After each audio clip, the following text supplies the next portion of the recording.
ദേവമനുഷ്യന്റെ സ്നേഹഗീത അധ്യായം 251 വാല്യം 6 സിക്കോമിനോണിലേക്കുള്ള തിരിച്ചുവരവ്. ഈശോ വിശ്വാസത്തെക്കുറിച്ച് പ്രസംഗിക്കുന്നു. സിക്കമിനോണിലെ ആളുകൾ ജിജ്ഞാസയാൽ പ്രേരിതരായി അപ്പസ്തോലന്മാർ ഉള്ള സ്ഥലങ്ങളിൽ ഗുരുവിനെ പ്രതീക്ഷിച്ച് ചുറ്റിയടിച്ചു നടക്കുന്നു. അതേസമയം ശിഷ്യകൾ സമയം കളയാതെ വിയർപ്പും പൊടിയും പിടിച്ച വസ്ത്രങ്ങൾ കഴുകുകയും ആ കൊച്ചു കടൽപ്പുറത്ത് വെയിലിലും കാറ്റിലും ഉണങ്ങുന്ന വസ്ത്രങ്ങളുടെ ഒരു പ്രദർശനം തന്നെ നടത്തുകയും ചെയ്യുന്നു. ഇരുട്ടായി തുടങ്ങിയതിനാൽ ഈർപ്പമുണ്ടായിട്ടും തുണികളെല്ലാം എടുക്കുകയാണ്. ഓരോന്നും വലിച്ചു നിവർത്തി മടക്കിയാണ് ഉടമസ്ഥർക്ക് കൊടുക്കുവാൻ ഒരുക്കുന്നത്. നമുക്ക് മേരിയുടെ വസ്ത്രങ്ങൾ അവൾക്ക് കൊണ്ടുചെന്ന് കൊടുക്കാം, അൽഫേയുസിന്റെ ഭാര്യ മേരി പറയുന്നു. ഇന്നലെയും ഇന്നും ആ കൊച്ചുമുറിയിൽ കഴിഞ്ഞുകൂടിയതുകൊണ്ട് അവൾ വളരെ വിഷമിച്ചു. ഈശോ അവിടുന്ന് പോയിട്ട് ഒരു ദിവസത്തിൽ കൂടുതലായെന്ന് ഞാൻ മനസ്സിലാക്കുന്നു. ആ സമയത്ത് ഒരു വസ്ത്രം മാത്രമുണ്ടായിരുന്ന മഗ്ദലനയ്ക്ക് അവളുടെ വസ്ത്രം കഴുകി ഉണങ്ങുന്നതുവരെ ഒരു കുടിലിനകത്ത് കഴിഞ്ഞുകൂടേണ്ടതായി വന്നു. ഭാഗ്യവശാൽ അവൾ ഒരിക്കലും ആവലാതി പറയുന്നില്ല. അവൾ ഇത്രയും നല്ലവളാണെന്ന് ഞാൻ വിചാരിച്ചില്ല, സൂസന്ന പറയുന്നു. വിനീതയും ഗൗരവബുദ്ധിയുള്ളവളും എന്ന് വേണം പറയാൻ. പാവം സ്ത്രീ, സാത്താനാണ് അവളെ പീഡിപ്പിച്ചത്. എൻ്റെ ഈശോ അവളെ മോചിപ്പിച്ചതിൽ പിന്നെ അവൾ ചെറുപ്പകാലത്തെ പോലെ ആയിരിക്കുന്നു. ഇങ്ങനെ സംസാരിച്ചുകൊണ്ട് അലക്കിയ തുണികളുമായി അവർ വീട്ടിലേക്ക് വരുന്നു. ഈ സമയം മാർത്ത അത്താഴം ഒരുക്കുന്ന ജോലിയിലാണ്. പരിശുദ്ധ അമ്മ ഒരു ചെമ്പ് പാത്രത്തിൽ പച്ചക്കറികൾ ഒരുക്കുകയും പിന്നീട് അത് വേവിക്കുകയും ചെയ്യുന്നു. ഇതാ എല്ലാം തയ്യാർ, എല്ലാം വൃത്തിയായി ഉണക്കി മടക്കി എടുത്തിട്ടുണ്ട്. മേരിയുടെ വസ്ത്രങ്ങൾ അവൾക്ക് വേഗം കൊടുക്കുക, അതവൾക്ക് അത്രയ്ക്ക് അത്യാവശ്യമാണ്. മാർത്തായുടെ കയ്യിലേക്ക് വസ്ത്രങ്ങൾ കൊടുത്തുകൊണ്ട് സൂസന്ന പറയുന്നു. അധികം താമസിയാതെ ആ രണ്ട് സഹോദരിമാരും തിരിച്ചു വന്നു. ഞാൻ നിങ്ങൾക്ക് രണ്ടുപേർക്കും നന്ദി പറയുന്നു. ദിവസങ്ങളോളം ഒരേ വസ്ത്രങ്ങൾ ധരിക്കുന്നതാണ് എനിക്ക് ഏറ്റവും പ്രയാസമുള്ള കാര്യം, മേരി മഗ്ദലന പുഞ്ചിരിയോടെ പറയുന്നു. ഇപ്പോൾ ഒരു കുളിർമയും ഉന്മേഷവുമായി. വെളിയിലിരിക്കൂ, അവിടെ നല്ല കാറ്റുണ്ട്. നീ അകത്ത് അടച്ചിരുന്നതുകൊണ്ട് അത് ആവശ്യമാണ്, മാർത്ത പറയുന്നു. മാർത്തയ്ക്ക് മേരിയേക്കാൾ പൊക്കവും ദേഹപുഷ്ടിയും കുറവായതിനാൽ അവൾക്ക് സൂസന്നയുടെയോ അൽഫേയുസിന്റെ ഭാര്യ മേരിയുടെയോ വസ്ത്രം പാകമായി. ഇപ്രാവശ്യം ഇങ്ങനെ പറ്റി. നമുക്ക് മറ്റുള്ളവരെ പോലെ ചെറിയ സഞ്ചി കൊണ്ടുവരണം, അപ്പോൾ ഇങ്ങനെയുള്ള പ്രയാസമൊന്നും ഉണ്ടാകുകയില്ല, മഗ്ദലന പറയുന്നു. എന്ത്, ഞങ്ങൾ ചെയ്യുന്നത് പോലെ നീ അവനെ അനുഗമിക്കുവാൻ പോവുകയാണോ? തീർച്ചയായും, അവൻ മറിച്ച് പറയാത്തിടത്തോളം കാലം. അവർ തിരിച്ചു വരുന്നുണ്ടോ എന്നറിയാൻ ഞാൻ കടൽപ്പുറത്തേക്ക് പോവുകയാണ്. ഇനി സന്ധ്യയ്ക്ക് അവർ തിരിച്ചു വരുമോ? ഞാൻ അങ്ങനെ പ്രതീക്ഷിക്കുന്നു, പരിശുദ്ധ അമ്മ മറുപടി പറയുന്നു. അവൻ ഫിനീഷ്യയിലേക്ക് പോയിരിക്കുന്നത് കൊണ്ട് ഞാൻ അസ്വസ്ഥയാണ്. അവൻ അപ്പസ്തോലന്മാരുടെ കൂടെയാണെന്ന് എനിക്കറിയാം. മറ്റു പലരെയേക്കാൾ ഫിനീഷ്യർ നല്ലവരാണ്. ഞാൻ ഉറവയുടെ അടുത്തേക്ക് പോയപ്പോൾ ആ സ്ത്രീ എന്നെ നിർത്തി ചോദിച്ചു, മിശിഹ എന്ന് അവർ വിളിക്കുന്ന ഗലീലിയൻ ഗുരുവിൻ്റെ കൂടെയാണോ നീ? ആണെങ്കിൽ വന്ന് എൻ്റെ മകനെ ഒന്ന് കാണുക. 1 വർഷമായി പനി അവനെ അലട്ടിക്കൊണ്ടിരിക്കുന്നു. ഞാൻ ആ വീട്ടിലേക്ക് ചെന്നു. പാവം, വാടിക്കൊഴിയാറായ പുഷ്പം പോലെ അവൻ കാണപ്പെട്ടു. ഞാൻ ഈശോയോട് പറയാം. സൗഖ്യം പ്രാപിക്കുവാൻ ആഗ്രഹിക്കുന്ന പലരുമുണ്ട്. അവർക്ക് പഠിക്കുന്നതിനേക്കാൾ താല്പര്യം സുഖം പ്രാപിക്കാനാണ്, മാർത്ത പറയുന്നു. പൂർണ്ണമായും ആധ്യാത്മികമായിരിക്കുക എന്നുള്ളത് പ്രയാസമുള്ള കാര്യമാണ്. ജഡത്തിന്റെ ആവശ്യങ്ങളും അതിൻ്റെ ശബ്ദവുമാണ് കൂടുതൽ ശക്തമായി അനുഭവപ്പെടുന്നത്, പരിശുദ്ധ അമ്മ പറയുന്നു. അങ്ങനെയാണെങ്കിലും ഒരത്ഭുതം കഴിയുമ്പോൾ അനവധി ആളുകൾ ആത്മീയമായി നവീകരിക്കപ്പെടുന്നുണ്ട്. അതേ മാർത്ത, അതുകൊണ്ടാണ് എൻ്റെ മകൻ ധാരാളം അത്ഭുതങ്ങൾ ചെയ്യുന്നത്. മനുഷ്യരോടുള്ള സ്നേഹനിമിത്തം അവൻ്റെ മാർഗത്തിലേക്ക് അവർ ആകർഷിക്കുന്നതിനാലാണ്. അല്ലെങ്കിൽ പലരും അവനെ അനുഗമിക്കുകയില്ല. എൻഡോറിലെ ജോൺ ഈശോയോടുകൂടെ പോയിരുന്നില്ല. അയാൾ തങ്ങളുടെ വീടുകളിലേക്ക് പോകുന്നു, ശിഷ്യരെ കൂട്ടിക്കൊണ്ടുവരുന്നു. അതേസമയം മേരി മഗ്ദലന തിരിച്ചു വന്ന് പറയുന്നു, അവർ വരുന്നുണ്ട്. ഇന്നലെ പുലർച്ചയ്ക്ക് അവിടെ ഇട്ടിരുന്ന 5 വള്ളങ്ങൾ തന്നെ. ഞാൻ അത് നന്നായി തിരിച്ചറിഞ്ഞു. അവർ ക്ഷീണിച്ച് ദാഹിച്ചായിരിക്കും വരുന്നത്. ഞാൻ പോയി ഉറവയിൽ നിന്ന് കുറെ വെള്ളം കൂടെ കൊണ്ടുവരാം. ആ വെള്ളത്തിന് നല്ല തണുപ്പുണ്ട്. ഇങ്ങനെ പറഞ്ഞുകൊണ്ട് അൽഫയൂസിന്റെ ഭാര്യ മേരി ഏതാനും പാത്രങ്ങളുമായി നടന്നു. നമുക്ക് പോയി ഈശോയെ കാണാം, വരൂ, പരിശുദ്ധ കന്യക പറയുന്നു. അവൾ മഗ്ദലനയോടും എൻഡോറിലെ ജോണിനോടും കൂടെ തീരത്തേക്ക് നടക്കുകയാണ്. സൂസന്നയും മർത്തായും അടുക്കള ജോലിയിൽ വ്യാപൃതരായിരിക്കുന്നു. ഒരു മതിലിനോട് ചേർന്ന് നടന്ന് അവർ ഒരു ചെറിയ കടൽപ്പാലത്തിലെത്തുന്നു. അവിടെ മത്സ്യബന്ധന വള്ളങ്ങൾ പലത് അടുത്തു കിടപ്പുണ്ട്. പാലത്തിന്റെ അറ്റത്ത് നിന്ന് ഉൾക്കടൽ മുഴുവൻ കാണാം. പട്ടണവും കാണാം. 5 വള്ളങ്ങൾ വേഗത്തിൽ വരുന്നു. ഒരു വടക്കൻ കാറ്റ് അനുകൂലമായി വീശുന്നതുകൊണ്ട് ചൂട് നിമിത്തം ക്ഷീണിതരായ അവർക്ക് അല്പം ആശ്വാസമുണ്ട്. നോക്കൂ, സൈമണും മറ്റുള്ളവരും എത്ര നന്നായി തുഴയുന്നു. മുന്നിൽ പോകുന്ന വള്ളത്തിന് തൊട്ടു പിന്നാലെ. തിരമാലകൾ മറികടന്നു കഴിഞ്ഞു. അവിടെ ശക്തിയായ ഒഴുക്കുള്ള ഭാഗമായതുകൊണ്ട് പുറംകടലിലേക്ക് നീങ്ങുകയാണ്.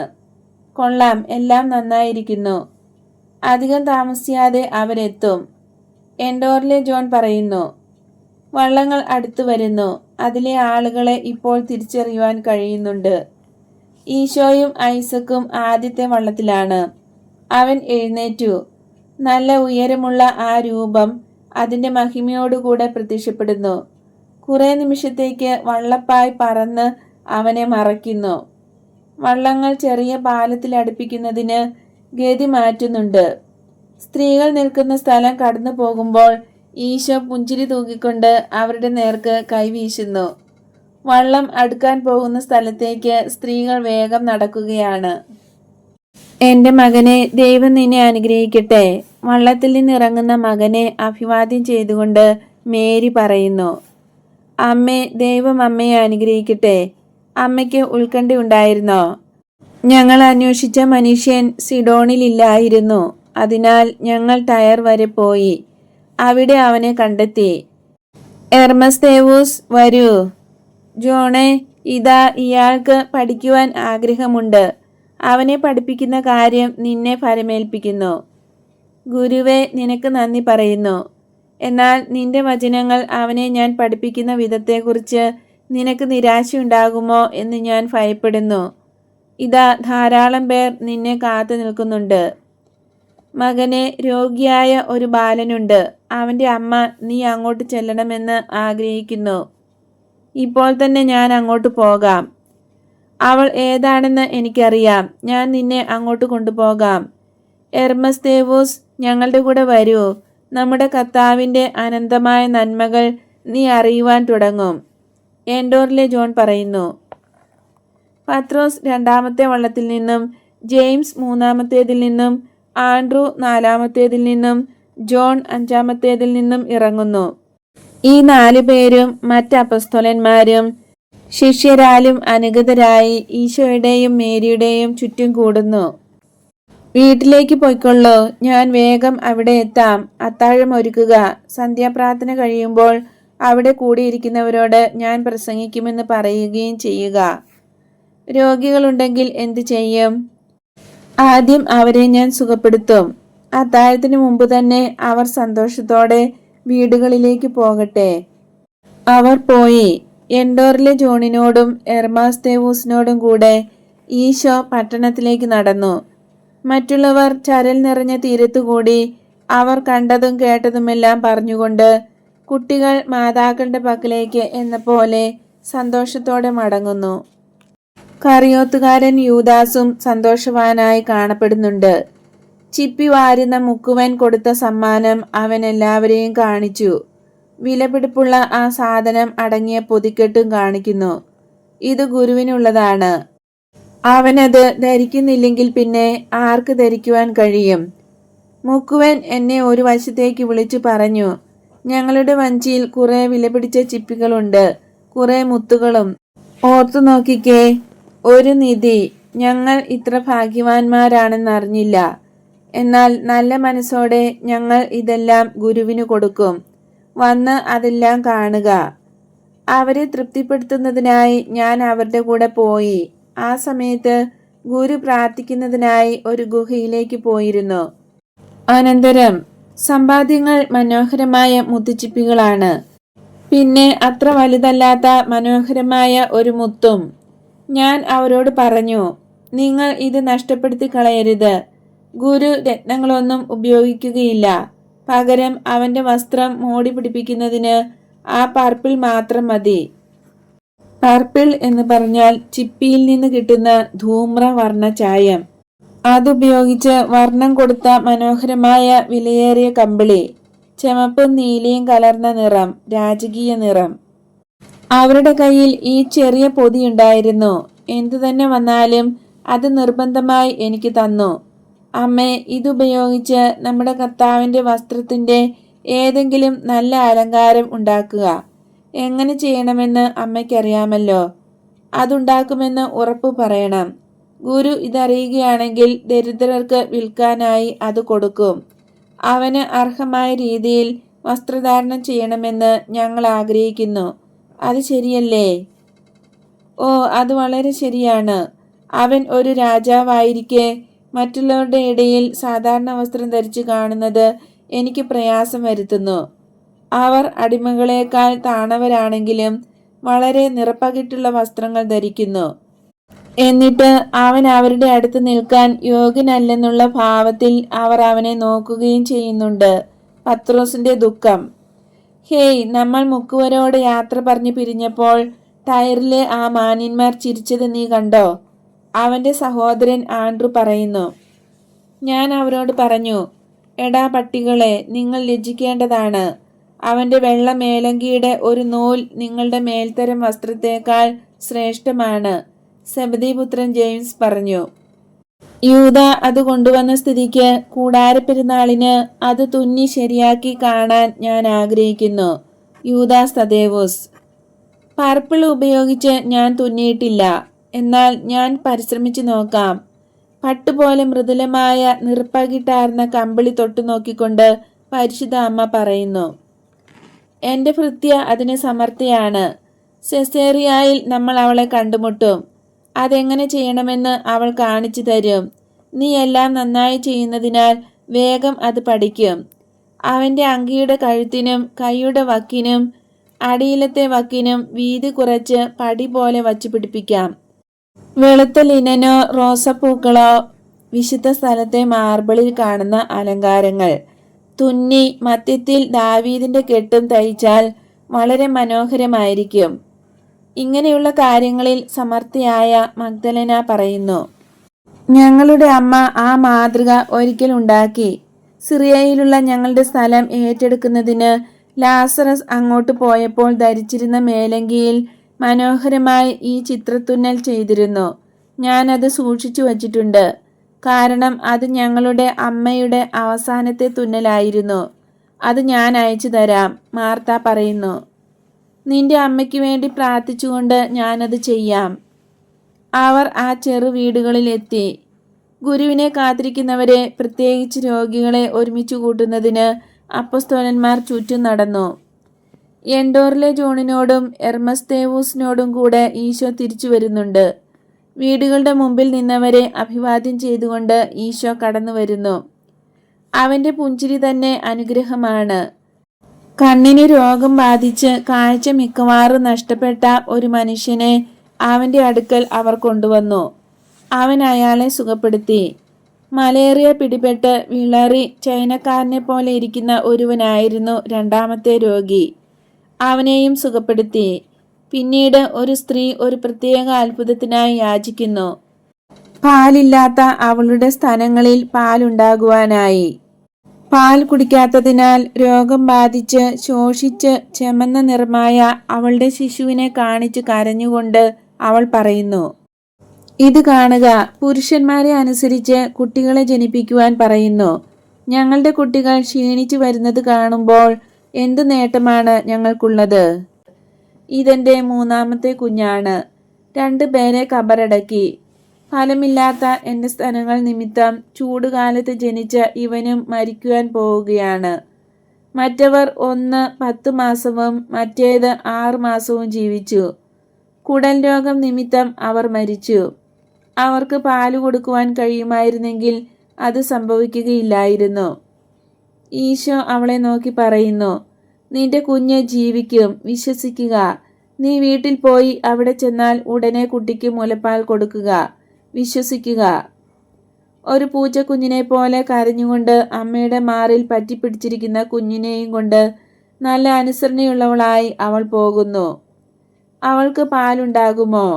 തീർച്ചയായും ഉണ്ടാകും. ഞാൻ പറയുന്നു, ആ കുഞ്ഞ് ജീവിക്കും. പക്ഷേ അവൾക്ക് ഒരിക്കലും പാലുണ്ടാകുകയില്ല. അവൻ ജീവിച്ചാൽ അതൊരത്ഭുതമായിരിക്കും. കാരണം ഇപ്പോൾ തന്നെ അവൻ മരിച്ചതുപോലെയുണ്ട്. ഞാൻ പറയുന്നു, അവൾക്ക് പാലുണ്ടാകുമെന്ന്. തീർച്ചയായും ഇല്ല, അവൾക്ക് പാലുണ്ടാകുകയില്ല. അവിടെ കൂടിയിരിക്കുന്ന ആളുകൾക്ക് വ്യത്യസ്ത അഭിപ്രായങ്ങളാണ്. അതേസമയം ഭക്ഷണം കഴിക്കുന്നതിനായി ഈശോ പിൻവാങ്ങി. എന്നാൽ അവൻ പ്രസംഗിക്കുവാൻ വന്നപ്പോൾ വലിയ ജനക്കൂട്ടം. കാരണം പനി ബാധിച്ച ബാലനെ ഈശോ സുഖപ്പെടുത്തിയ വിവരം പട്ടണം മുഴുവൻ പരന്നു കഴിഞ്ഞു. കാര്യങ്ങൾ ശരിക്കും മനസ്സിലാക്കുന്നതിനായി നിങ്ങളെ ഒരുക്കുവാൻ എൻ്റെ സമാധാനം നിങ്ങൾക്ക് നൽകുന്നു. കൊടുങ്കാറ്റിൽ ദൈവസ്വരം ശ്രവിക്കുക എളുപ്പമല്ല. ഓരോ അസ്വസ്ഥതയും ജ്ഞാനത്തിന് വിനാശകരമാണ്. ജ്ഞാനം ദൈവത്തിൽ നിന്ന് വരുന്നതാകയാൽ അത് സമാധാനപൂർണമായിരിക്കും. അസ്വസ്ഥത ദൈവത്തിൽ നിന്നുള്ളതല്ല. കാരണം വേവലാതി, ഉത്കണ്ഠ, സംശയം മുതലായവ മനുഷ്യമക്കളെ കലക്കി മറിക്കുന്നതിന് അശുദ്ധാരൂപി പ്രയോഗിക്കുന്നവയാണ്. അവ ദൈവത്തിൽ നിന്ന് അവരെ അകറ്റും. എൻ്റെ ഉപദേശം കുറെ കൂടെ വ്യക്തമാക്കുന്നതിന് ഞാൻ ഒരു ഉപമ പറയാം. ഒരു കൃഷിക്കാരന് അവൻ്റെ പറമ്പിൽ വൃക്ഷങ്ങളും മുന്തിരിച്ചെടികളും ഉണ്ടായിരുന്നു. ധാരാളം ഫലം പുറപ്പെടുവിക്കുന്ന മുന്തിരികൾ. അവയിൽ ഒരു മുന്തിരി പ്രത്യേക ഇനമായിരുന്നു. വളരെ സ്വാദുള്ള മുന്തിരിപ്പഴങ്ങൾ നൽകിയിരുന്ന ആ ചെടിയിൽ യജമാനൻ അഭിമാനം കൊണ്ടിരുന്നു. ഒരു വർഷം ആ മുന്തിരിയിൽ ധാരാളം ഇലകളുണ്ടായി. ഫലങ്ങൾ കുറവായിരുന്നു. ഒരു കൂട്ടുകാരൻ അത് കണ്ടു പറഞ്ഞു, നീ വെട്ടി ശരിയാക്കാഞ്ഞിട്ടാണ് ഇപ്രകാരം സംഭവിക്കുന്നത്. അടുത്ത വർഷം അയാൾ അത് നന്നായി മുറിച്ചു നിർത്തി. എന്നാൽ ആ വർഷം വളരെ കുറച്ച് ഇലകളും ഫലങ്ങളും മാത്രമേ ഉണ്ടായുള്ളൂ. മറ്റൊരു കൂട്ടുകാരൻ അവനോട് പറഞ്ഞു, നീ മുറിച്ചത് അധികമായി പോയതുകൊണ്ടാണ് ഇങ്ങനെ വന്നത്. മൂന്നാം വർഷം കൃഷിക്കാരൻ പ്രത്യേകമായ ഒരു പരിചരണവും നൽകിയില്ല. അക്കൊല്ലം രോഗം ബാധിച്ച് ചുരുണ്ട ഏതാനും ഇലകൾ മാത്രമുണ്ടായി. അപ്പോൾ മൂന്നാമത് ഒരു കൂട്ടുകാരൻ പറഞ്ഞു, മണ്ണ് നല്ലതല്ലാത്തതുകൊണ്ടാണ് അത് നശിക്കുന്നത്. അത് കത്തിച്ചു കളയോ? എന്താണ് ഈ പറയുന്നത്? മറ്റുള്ളവ വളരുന്ന അതേ മണ്ണ് തന്നെയല്ലേ? ഇതിനു മുമ്പ് ഇത് നന്നായി വളർന്നിരുന്നല്ലോ. അത് കേട്ട് കൂട്ടുകാരൻ തോളുയർത്തി അലസഭാവത്തിൽ അവിടെ നിന്ന് പോയി. വേറൊരു ദിവസം പാവം കൃഷിക്കാരൻ ആ മുന്തിരിയിൽ ചാരി ദുഃഖിതനായി നിൽക്കുമ്പോൾ ഒരു വഴിയാത്രക്കാരൻ അതിലെ കടന്നുപോയി. അപരിചിതനെങ്കിലും അയാൾ നിന്ന് ചോദിച്ചു, എന്തു പറ്റി? വീട്ടിൽ ആരെങ്കിലും മരിച്ചോ? ഇല്ല, എനിക്ക് ഏറ്റവും ഇഷ്ടപ്പെട്ട ഈ മുന്തിരി മരിച്ചുകൊണ്ടിരിക്കുന്നു. നീരെല്ലാം വറ്റി, അത് ഫലം പുറപ്പെടുവിക്കുന്നില്ല. ആദ്യത്തെ വർഷം കുറവ് ഫലം, രണ്ടാം വർഷം അതിലും കുറവ്, ഈ വർഷം ഒന്നുമില്ല. അവരൊക്കെ പറഞ്ഞതെല്ലാം ഞാൻ ചെയ്തു, പക്ഷേ ഫലമൊന്നും ഉണ്ടായില്ല. ആ വഴിപോക്കൻ വയലിൽ പ്രവേശിച്ച് മുന്തിരിയുടെ അടുത്ത് ചെന്നു. അതിൻ്റെ ഇല സ്പർശിച്ചു നോക്കി. ചുവട്ടിൽ നിന്ന് ഒരു പിടി മണ്ണ് വാരി മണത്തു നോക്കി. കയ്യിൽ വച്ച് ഞെക്കി നോക്കി. നീ ആ തടി നീക്കം ചെയ്യണം. അതാണ് മുന്തിരി ഫലം നൽകാത്തതിൻ്റെ കാരണം. അത് മുന്തിരിക്ക് താങ്ങായി അവിടെ നിൽക്കുവാൻ തുടങ്ങിയിട്ട് അനേക വർഷങ്ങളായല്ലോ. മനുഷ്യ, എന്നോട് പറയൂ, നീ ആ മുന്തിരി നട്ടപ്പോൾ ആ ചെടി എങ്ങനെയുണ്ടായിരുന്നു? ആ വൃക്ഷം എങ്ങനെയുണ്ടായിരുന്നു? ഓ, അത് 3 വർഷം പ്രായമുള്ള ഒരു നല്ല മുന്തിരിയായിരുന്നു. എൻ്റെ തന്നെ മറ്റൊരു മുന്തിരി ചെടിയിൽ നിന്നാണ് എനിക്കത് കിട്ടിയത്. വേരിന് കേടുവരാതിരിക്കുവാൻ അത് നിന്നിരുന്ന മണ്ണിളക്കി അനക്കാതെ ഇവിടെ കൊണ്ടുവന്ന് അതുപോലെ തന്നെ മണ്ണ് കുഴിച്ച് നല്ലപോലെ അടിയിൽ വളം ചേർത്ത് നട്ടു.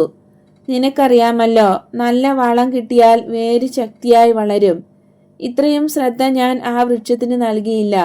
വൃക്ഷം മുന്തിരിത്തണ്ടിന് താങ്ങായി ഒരു ചെറിയ ചെടിയായിരുന്നു. അന്ന് ഞാൻ അത് മുന്തിരിയുടെ അടുത്ത് നട്ടു. മണ്ണ് നല്ലതായിരുന്നതിനാൽ രണ്ടും നന്നായി വളർന്നു. വർഷങ്ങൾ കഴിയുന്തോറും മുന്തിരി നന്നായി വളർന്നു. അതിനെ മുറിച്ചൊരുക്കി നിർത്തി വൃക്ഷം അത്ര നന്നായി വളർന്നില്ല. അതിനെ എന്തിനു കൊള്ളാം.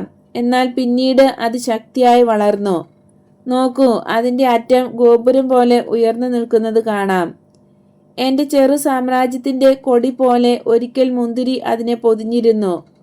അതിനാൽ അതിൻ്റെ ഇലകളും പൂക്കളും കാണാൻ സാധിച്ചിരുന്നില്ല. നോക്കൂ, സൂര്യപ്രകാശത്തിൽ അത് എത്ര ഭംഗിയായി നിൽക്കുന്നു. എന്തൊരു തടി, ബലമുള്ള നേരെയുള്ള തടി. വർഷങ്ങളോളം ഈ മുന്തിരിക്ക് താങ്ങായി അതിന് നിൽക്കാമായിരുന്നു. പക്ഷേ അത് മുന്തിരിയെ നശിപ്പിച്ചു. അത് മുന്തിരിയെ മറികടന്നു. സ്വന്തം ജീവനെ നിലനിർത്താൻ എന്നുള്ളത് ശരി തന്നെ. മണ്ണ്, സൂര്യപ്രകാശം, നീ നൽകിയ സംരക്ഷണം എല്ലാം ഉപയോഗിച്ച് ശക്തിയായി വളർന്നു. മുന്തിരിയുടെ വേരിനെ ചുറ്റിപ്പിണർന്ന് അതിനെ ശ്വാസം മുട്ടിച്ചു കൊന്നു. പോഷണം മുഴുവൻ വലിച്ചെടുത്തു. ശ്വസിക്കുന്നതിനും പ്രകാശം ലഭിക്കുന്നതിനും തടസ്സമുണ്ടാക്കി. ഉടനെ തന്നെ ഉപയോഗശൂന്യമായ ഈ എളമാവ് വെട്ടിക്കളയുക. നിന്റെ മുന്തിരി പുനർജീവിക്കും. നീ ക്ഷമാപൂർവം മണ്ണ് കുഴച്ച് എളമാവിൻ്റെ വേരുകൾ ഇനി കിളിർത്തു വരാത്ത വിധം മുറിച്ചു കളഞ്ഞാൽ മുന്തിരി കൂടുതൽ നന്നായി വളരും. വൃക്ഷത്തിൻ്റെ കുറ്റി ഭൂമിയിൽ കിടന്ന് ദ്രവിച്ച് നല്ല വളമായി തീരും. ഉപയോഗശൂന്യവും ഉപദ്രവകരവുമായ വൃക്ഷം വിറകിന് മാത്രം ഉതകും. മണ്ണിലുള്ള നല്ല വളം ഉപയോഗപ്രദമായ ചെടികൾക്ക് ലഭിക്കണമെങ്കിൽ ഈ വൃക്ഷം നീക്കം ചെയ്യേണ്ടതാണ്. ഞാൻ പറയുന്നത് വിശ്വസിക്കുക, നിനക്ക് സന്തോഷമുണ്ടാകും. നിന്നെ ഞാൻ വിശ്വസിക്കേണ്ടതിന് നീ ആരാണെന്ന് എന്നോട് പറയുക. ഞാനാണ് ജ്ഞാനമുള്ളവൻ. എന്നെ വിശ്വസിക്കുന്നവൻ സുരക്ഷിതനായിരിക്കും. ഇത്രയും പറഞ്ഞ ശേഷം അവൻ പോയി. കൃഷിക്കാരൻ സംശയാലുവായി. എന്നാൽ അല്പം കഴിഞ്ഞ് തീരുമാനത്തിലെത്തി. ഒരു വാളെടുത്തു. സഹായത്തിന് കൂട്ടുകാരെ വിളിച്ചു. നിനക്ക് ഭ്രാന്താണോ? നിനക്ക് എളമാവും മുന്തിരിയും നഷ്ടപ്പെടും. മുന്തിരിക്ക് വായു കിട്ടുന്നതിന് ഞാൻ വൃക്ഷത്തിൻ്റെ മുകൾ ഭാഗം മാത്രം മുറിക്കും. അതിൽ കൂടുതലില്ല. മുന്തിരിക്ക് ഒരു താങ്ങുവൃക്ഷം ഉണ്ടായിരിക്കണം. നീ പ്രയോജനമില്ലാത്ത ഒരു പണിക്കാണ് ഒരുങ്ങുന്നത്. അയാൾ പറഞ്ഞതുപോലെ ഞാൻ ചെയ്യുവാൻ പോവുകയാണ്. എനിക്ക് അയാളിൽ വിശ്വാസമുണ്ട്. കൃഷിക്കാരൻ എളമാവിൻ്റെ ചുവട്ടിൽ വെട്ടി. സന്തോഷത്തോടെയല്ല, വലിയ വൃത്തത്തിൽ രണ്ടിൻ്റെയും ചുവട് മാന്തി. വളരെ ക്ഷമയോടെ മുന്തിരിക്ക് കേടുവരാത്ത വിധത്തിൽ മുറിച്ച് കുഴിച്ചു മൂടി. മുന്തിരിക്ക് താങ്ങില്ലാത്തതുകൊണ്ട് ബലമുള്ള ഒരു ഇരുമ്പ് കമ്പി അതിന് സമീപെ നാട്ടി. ഒരു മരപ്പലകയിൽ വിശ്വാസം എന്നെഴുതി അതിന്മേൽ വച്ചു കെട്ടി. കൂട്ടുകാരെല്ലാം തല കുലുക്കിക്കൊണ്ട് സ്ഥലം വിട്ടു. ശരൽക്കാലവും മഞ്ഞുകാലവും കഴിഞ്ഞ് വസന്തം വന്നു. മുന്തിരിയുടെ ചില്ലകൾ തണ്ടിൽ ചുറ്റിക്കയറി. ധാരാളം മുകുളങ്ങളുണ്ടായി. ആദ്യം വെള്ളി നിറമുള്ള വെൽവെറ്റ് കൂടുകൾ പോലെ, പിന്നെ പച്ചിലകളുടെ ഇടയിൽ പകുതി, തുടർന്ന് പിന്നെ മുഴുവനായി തുറന്ന് അവസാനം തായ്തണ്ടിൽ നിന്ന് നല്ല ബലമുള്ള ചില്ലകളുണ്ടായി. പിന്നീട് ചെറിയ പുഷ്പങ്ങളുണ്ടാവുകയും അവ മുന്തിരി ഫലങ്ങളായി തീരുകയും ചെയ്തു. ഇലകളേക്കാൾ മുന്തിരിക്കുലകൾ, ഓരോ കുലയിലും ചാറുമുറ്റി നിൽക്കുന്ന മുന്തിരിപ്പഴങ്ങൾ. ഇപ്പോൾ നിങ്ങൾ എന്തു പറയുന്നു? ആ വൃക്ഷമായിരുന്നോ എൻ്റെ മുന്തിരി കൊഴിഞ്ഞു പോകുവാൻ കാരണം? ആ ജ്ഞാനിയായ മനുഷ്യൻ പറഞ്ഞത് ശരിയോ തെറ്റോ? വിശ്വാസം എന്ന വാക്ക് ഞാൻ പലകയിൽ എഴുതിയത് ശരിയോ തെറ്റോ? കൃഷിക്കാരൻ വിശ്വസിക്കുവാൻ കൂട്ടാക്കാതിരുന്ന കൂട്ടുകാരോട് ചോദിച്ചു. നീ ശരിയായി ചെയ്തു. നീ ഇപ്പോൾ സന്തോഷിക്കുന്നു. കാരണം നിനക്ക് വിശ്വാസമുണ്ട്. മുമ്പുണ്ടായിരുന്നതിനെ നശിപ്പിക്കാനും നിനക്ക് കിട്ടിയ തെറ്റായ അറിവിനെ അവഗണിക്കുവാനും കഴിഞ്ഞു. ഇതാണ് ഉപമ. ഫലമില്ലാത്ത സ്തനങ്ങളോട് കൂടിയ ആ സ്ത്രീയെ സംബന്ധിച്ച് എന്ത് സംഭവിക്കും എന്നുള്ളതിന് ഉത്തരവും ഇതിലുണ്ട്. പട്ടണത്തിലേക്ക് തിരിഞ്ഞു നോക്കൂ. അവർ തിരിഞ്ഞു നോക്കി. അല്പം മുമ്പ് കണ്ട സ്ത്രീ അവരുടെ പക്കലേക്ക് ഓടി വരുന്നു. അവൾ ഓടുകയായിരുന്നെങ്കിലും പാൽ നിറഞ്ഞ അവളുടെ സ്തനങ്ങളിൽ നിന്ന് കുട്ടിയെ മാറ്റിയിരുന്നില്ല. ആ കുഞ്ഞ് ശ്വാസം മുട്ടത്തക്ക വിധത്തിൽ ആർത്തിയോടെ പാൽ വലിച്ചു കുടിക്കുകയായിരുന്നു. സ്ത്രീ ഈശോയുടെ കാൽക്കലെത്തിയ ശേഷമേ നിന്നുള്ളൂ. അവന്റെ മുമ്പിൽ അവൾ കുഞ്ഞിനെ മുലഞ്ഞെട്ടിൽ നിന്ന് ഒരു നിമിഷത്തേക്ക് വേർപെടുത്തിക്കൊണ്ട് ഉച്ചത്തിൽ വിളിച്ചു പറഞ്ഞു, നിനക്ക് വേണ്ടി ജീവിക്കുന്നതിന് ഇവനെ അനുഗ്രഹിക്കുക. ഒരു നിമിഷത്തിന് ശേഷം ഈശോ പറയുന്നു, അത്ഭുതത്തെക്കുറിച്ചുള്ള നിങ്ങളുടെ വിവിധ ഊഹാപോഹങ്ങൾക്ക് ഇപ്പോൾ നിങ്ങൾക്ക് മറുപടി കിട്ടിയല്ലോ. എന്നാൽ ഈ ചെറിയ സംഭവത്തിലേതിനേക്കാൾ ഉപമയ്ക്ക് വിപുലമായ അർത്ഥമുണ്ട്. അതാണിപ്പോൾ ഞാൻ പറയുന്നത്. സ്വന്തം ജനമാകുന്ന മുന്തിരിയെ ദൈവം നല്ല സ്ഥലത്ത് നട്ടു. വളർച്ചയ്ക്കും ധാരാളം ഫലങ്ങൾ പുറപ്പെടുവിക്കുന്നതിനും ആവശ്യമായതെല്ലാം നൽകി. താങ്ങായി ഗുരുക്കന്മാരെ നൽകി. നിയമം ശരിക്കും മനസ്സിലാക്കി അത് അവരുടെ ശക്തിയാക്കി തീർക്കണമെന്നുദ്ദേശിച്ചാണ് ഗുരുക്കന്മാരെ നൽകിയത്. എന്നാൽ നിയമദാതാവിനേക്കാൾ ശ്രേഷ്ഠരാകുവാൻ ഗുരുക്കന്മാർ ആഗ്രഹിച്ചു. അവർ വളർന്ന് നിത്യവചനത്തിന്മേൽ ആധിപത്യം സ്ഥാപിച്ചു. അങ്ങനെ ഇസ്രായേൽ ഫലശൂന്യമായി. ഫലശൂന്യതയെക്കുറിച്ച് ദുഃഖിച്ച് ഗുരുക്കന്മാരുടെ നിർദ്ദേശങ്ങളനുസരിച്ച് അതും ഇതും എല്ലാം ചെയ്യുന്ന ഏതാനും ശുദ്ധാത്മാക്കൾ ഗുരുക്കന്മാർ ഇസ്രായേലിലുണ്ട്.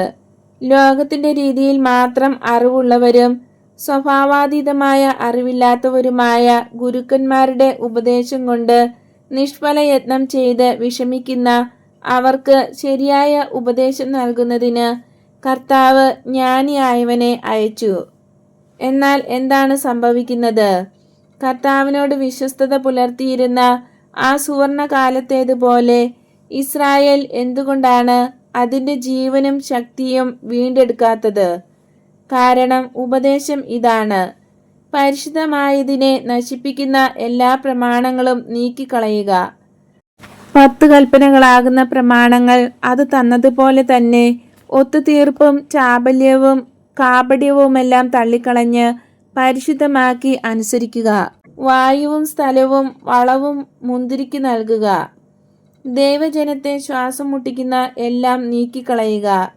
ശക്തിയുള്ളതും വളയാതെ നേരെ നിൽക്കുന്നതുമായ ഒരു നല്ല താങ്ങും നൽകുക. അതിൻ്റെ പേര് സൂര്യനെ പോലെ ശോഭയുള്ള ഒന്നാണ്, അതായത് വിശ്വാസം. എന്നാൽ ഇസ്രായേൽ ഈ ഉപദേശം സ്വീകരിക്കുന്നില്ല. അതിനാൽ ഞാൻ പറയുന്നു, ഇസ്രായേൽ നശിക്കും. വിശ്വസിക്കുകയും സ്വയം തിരുത്തുകയും വ്യത്യാസപ്പെടുകയും ചെയ്തിരുന്നെങ്കിൽ പുനർജീവൻ പ്രാപിക്കുകയും ദൈവരാജ്യം നേടുകയും ചെയ്യാമായിരുന്ന ഇസ്രായേൽ വിശ്വസിക്കാത്തതിനാൽ നശിക്കും. സമാധാനത്തിൽ പോകുക. കർത്താവ് നിങ്ങളോട് കൂടെ ഉണ്ടായിരിക്കട്ടെ.